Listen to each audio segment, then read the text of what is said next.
Ok. Meus amigos, nesse terceiro bloco, em que estamos aqui recebendo a socióloga doutora Jaqueline Signoretto, falando aqui para todos nós da eclosão dessa violência aqui no estado de São Paulo, sobretudo muito intensa, e também falou agora de um projeto que ela está dirigindo na Universidade Federal de São Carlos. É um projeto constituído de 4 estratégias, que é o combate militar clássico. Estão examinando o processo clássico que resultou no encarceramento massivo, programas de prevenção da violência e atuação dos grupos de elites em cada corporação. Mas esse é um projeto que está em andamento, então vamos, em síntese, fazer uma síntese dessa recrudescimento da violência em São Paulo e depois falar um pouco, Jaqueline, deste seu livro A Justiça Perto do Povo, que foi sua tese de doutoramento, o que foi discutido aqui, como é que você vê hoje o funcionamento dos juizados especiais. Então, eu comecei a investigar o Centro de Integração da Cidadania quando eu te conheci, que eu trabalhava para o Instituto Brasileiro de Ciências Criminais, e lá havia um núcleo de pesquisas que contratou os serviços de vários sociólogos para fazer uma grande pesquisa sobre a implementação desses centros de integração da cidadania. E lá, transitando, né, entre os colaboradores do IBCCRIM, eu soube, né, que, na verdade, aquele programa que estava sendo desenvolvido, já era isso no final dos anos 90, né, na verdade, tinha sido criado e desenvolvido no âmbito, na verdade, no momento, né, da transição democrática, e aonde se pautava, na verdade, formas de reforma do judiciário, né, estratégias para reformar o judiciário que contassem, na verdade, não apenas com ampliação da oferta de serviços, que foi o que efetivamente aconteceu em termos de novidade, né, a partir dos anos 90, no campo judicial no Brasil, mas que não teve os ganhos esperados em termos de democratização das instituições e de democratização do acesso à justiça, no sentido de torná-la um mecanismo também de emancipação das demandas dos cidadãos em relação ao Estado, né? Então, de fato, esse projeto que eu comecei a estudar, que eu comecei a investigar as bases desse projeto, né, tinha esse objetivo. Quer dizer, no decorrer da década de 80, né, em São Paulo havia uma rede de pessoas ligadas ao campo jurídico que pensavam na necessidade da reforma do judiciário, né, que reconheciam que o judiciário tinha colaborado de muitas formas com a ditadura, com a repressão política, certo?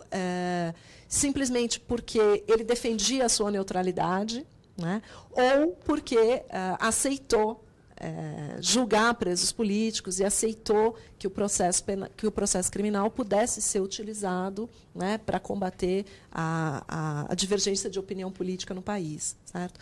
Criando e compactuando com a violência do próprio Estado nas periferias, certo? Que isso a gente acabou de falar, né, que perdura até hoje, quer dizer, não foram as iniciativas de reforma do judiciário que conseguiram, certo, tocar naquilo que era a questão central dos reformadores nos anos 80, que era como que nós podemos ter um Estado menos violento, um Estado que se relacione com a sua própria população, na chave da cidadania e não na chave da repressão, certo? Então, esse projeto que eu acabei estudando, o Centro de Integração da Cidadania, não foi implementado, né, de acordo com aquelas concepções, mas foi implementado de alguma forma no governo, na Secretaria de Justiça do Estado de São Paulo, ao longo dos anos 90, existe até hoje, existem 10 unidades inauguradas, né? E aquela ideia de aproximar a justiça do povo, na verdade, foi aprisionada por uma lógica de gestão do Estado, certo? Que leu esta aproximação como sendo satisfeita, né, essa ideia de democratização e essa demanda por aproximação, por humanização, né, no sentido de atender aos direitos humanos, né, da produção da justiça no Brasil, leu isso como estando perfeitamente contemplado pela instalação de juizados especiais, cíveis, e pela criação de programas de assistência social e de policiamento comunitário. Certo? Então, o SIC tem as suas particularidades, eu descrevo aqui nas 400 páginas do livro quais são essas particularidades. Né? Mas eu acho interessante mostrar como é que o foco nessa administração de conflitos alternativa, né, acabou não se tornando, de fato, uma alternativa de administração de conflitos não repressiva, no sentido de emancipar os cidadãos, mas ela acabou se restringindo à ideia de aumentar a oferta de justiça barata para administrar um conjunto de conflitos novos que apareceram como decorrência da própria democratização da sociedade, da democratização do consumo, né? E que, inclusive, da democratização do acesso à educação, por exemplo. Então, muita gente vai para a justiça discutir boleto de faculdade, de curso de inglês, de curso de informática. Isso era muito comum, que mostra também o retrato dessa sociedade em transformação, que passa a buscar o judiciário para administrar conflitos de consumo. Telefone, celular, conta de luz, conta de internet, tudo isso, né, de fato, o judiciário passou a abrigar, né, dentro da sua... enfim, dessa ampliação, dessa reforma que ele fez em torno dos juizados especiais. Né? Mas eu defendo,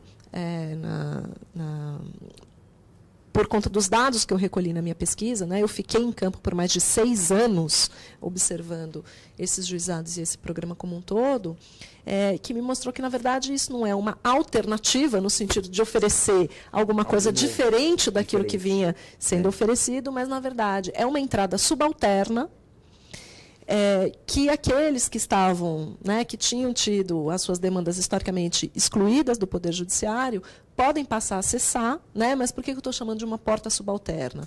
Porque a estratégia de administrar isso por conciliação, de administrar por acordos, acaba não alimentando o sistema jurídico com jurisprudência, com demandas mais complexas. Né? Tudo é tratado como se muito simples fosse. Né? E, na verdade, aparecem no âmbito desses juizados demandas sociais que são muito complexas. Né? Então, nós analisamos um caso que aconteceu no SIC do Itaim Paulista, que foi a entrada de 5.000 ações simultâneas, contestando a assinatura da conta de telefone, por exemplo. Seria uma demanda extremamente um uso político do judiciário, certo, para discutir questões de direitos, né, de acesso a bens e serviços da maior qualidade, mas que foi administrado tudo com xerox de uma sentença muito simples, dizendo que aquilo não era do âmbito do juizado, certo? Então, não é uma porta de entrada, né, e a possibilidade dessas demandas populares pressionarem o sistema de justiça com demandas novas é muito limitada pelo fato de a solução ser por meio de conciliação e por meio de acordos, e isso não gerar jurisprudência e não pressionar o sistema, né, com questões novas, com demandas novas, com personagens novos. Os personagens novos que entraram na justiça ficaram restritos ao sistema dos juizados. E o seu balanço, então, final, Jaqueline, de tudo isso, o seu balanço final dos juizados especiais no Brasil, o civil e o criminal, positivo ou negativo? Então, é positivo e negativo ao mesmo tempo, porque o ser humano é complexo. Né?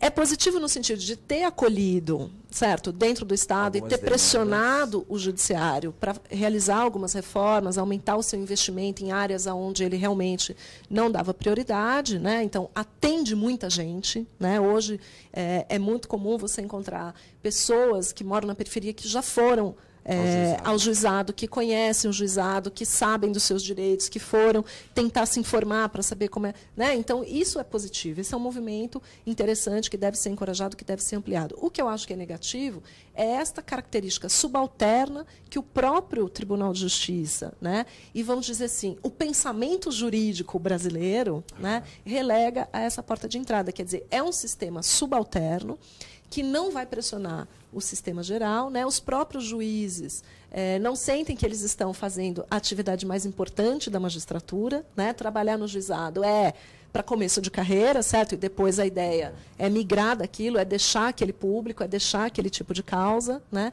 E eu acho que esse pensamento enfim, hierarquizado e elitista que ainda predomina, né, vai fazer com que isso seja uma experiência limitada e controlada, né, pela lógica hierárquica de administração dos tribunais de justiça.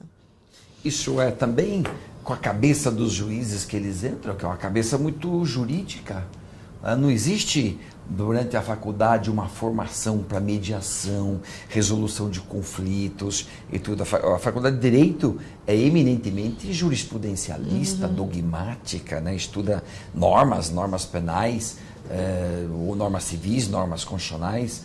Então, o juiz não tem mesmo preparo para enfrentar resoluções alternativas de conflitos. Esse é um problema. E o que eu acho que é ainda mais grave, né, é que quando tem esse preparo é formado numa lógica de que a conciliação é uma condição subalterna, quer dizer, aquelas pessoas que não têm dinheiro para litigar, ou aquelas pessoas que não têm as causas que são consideradas pelo sistema jurídico como relevantes, essas precisam ser administradas pela conciliação para não abarrotar o judiciário. Então, quer dizer, existe uma categoria de pessoas, existe uma categoria de demandas sociais que é vista como negativa, que é vista como indesejada, que é vista como um convidado penetra na festa, certo? Essas pessoas que estão acionando os juizados para demandar novos direitos, para demandar direitos de consumo, para demandar uma nova regulação social da economia, estas pessoas estão sendo tratadas, né, como pessoas que pesam menos, como pessoas que abarrotam o sistema com demandas que são excessivas, que são repetitivas, que são indesejadas, né? E para elas está sendo relegada a conciliação que é feita por estudantes de direito. Nós sabemos muito bem que não são pessoas que recebem uma formação, né? Não é nem o juiz que faz, certo? O juiz é só um administrador daquele sistema, né? É feito por leigos voluntários, mas fundamentalmente por estudantes de direito que precisam do crédito de estágio e encontraram aí, né, a fome com a vontade de comer. Quer dizer, o judiciário precisa de mão de obra gratuita e os estudantes precisam de campo de estágio. Então, na verdade, essa administração dos conflitos da maior parte das pessoas, né, que hoje utilizam o judiciário é feita com base administrada por pessoas que são leigas em administração de conflitos, certo? E detalhe, esta prerrogativa do custo zero, né, o judiciário não pode custar nada, a conciliação tem que ser gratuita, etc., coloca tudo isso sob uma demanda de pressão também, de resolver aquelas demandas muito rapidamente. Então, as audiências duram 5 minutos, 3 minutos, 4 minutos, certo? E, nesse período de tempo, uma série de expedientes são utilizados por esses leigos que vão se especializando na burocracia do judiciário, porque no primeiro dia ele é leigo, mas depois de 4 meses, depois de 5 meses, a pressão da demanda de vamos solucionar não sei quantos casos por dia, né, acaba fazendo com que essas pessoas adquiram um saber de silenciar o conflito ao invés de fato, fazê-lo emergir para administrar, né? Então, existem pressões que eu ouvi, por exemplo, em muitas salas de audiência, do tipo, vocês não vão ficar discutindo isso aqui agora, certo? Né? Então, é engraçado, porque se as pessoas vão ao judiciário e lá elas não podem discutir, porque elas vão tomar o tempo de pessoas importantes, né? Então, para que servem essas experiências? A mediação, né, seria uma boa saída? Eu acho que a mediação é uma boa saída, mas se ela for pensada, né, com, de fato, um sistema alternativo de administração de conflitos. Quer dizer, uma outra forma de administrar. E não uma forma subalterna, né, para a gente resolver rapidamente, de forma barata, os conflitos daqueles que a gente não quer que pressionem o sistema de justiça. Né? Essa ideia do judiciário abarrotado, né, a ideia de que nós temos que reformar o judiciário para desafogá-lo, eu acho uma ideia pavorosa, certo? Porque a ideia de desafogar é a ideia de que isso está fazendo mal para o judiciário. Né? Que o fato de a população ter descoberto o judiciário, o fato da população estar aprendendo os direitos de cidadania, faz mal para o judiciário, está afogando o judiciário, coitado. Né? Então, isso eu acho um princípio de administração de um poder de Estado, de um poder público, né, que é extremamente prejudicial para a construção da nossa cidadania. Provavelmente isso tem muito a ver com a política repressiva, né? A cabeça repressiva, ela não tem aberturas para outras formas de resolver o problema, que não seja repressão mesmo, né? Isso a gente nota numa pesquisa recente do Núcleo de Estudos da Violência, da USP, que a gente está comentando aí agora esses dias todos, todo dia a gente comenta aqui, Ah, é impressionante, é um autoritarismo muito forte entre nós ainda. Tá? Pais com filhos, jovens perante os outros, bastante autoritário. E o judiciário não foge muito dessa linha, né, autoritária. Por isso, até hoje, não tem sequer uma escola de mediação no Brasil, não tem experiências já sistematizadas. Tem uma ou outra experiência, mas ainda está incipiente, mas não está sistematizada. Né? Mas, em suma, é o Brasil que temos. Fazer o quê? Por enquanto. Muito bem, gente, eu recomendo aqui o livro da Jaqueline, A Justiça Perto do Povo. Olha aqui, ó, que livro da editora Alameda, onde então ela discutiu toda essa problemática de acesso à justiça, justiça perto do povo, essa visão burocratizada da justiça, né? Então tudo isso está aqui neste livro que nós recomendamos. Está aqui, que bacana, sensacional. E, Jaqueline, um prazer enorme de tê-la aqui conosco.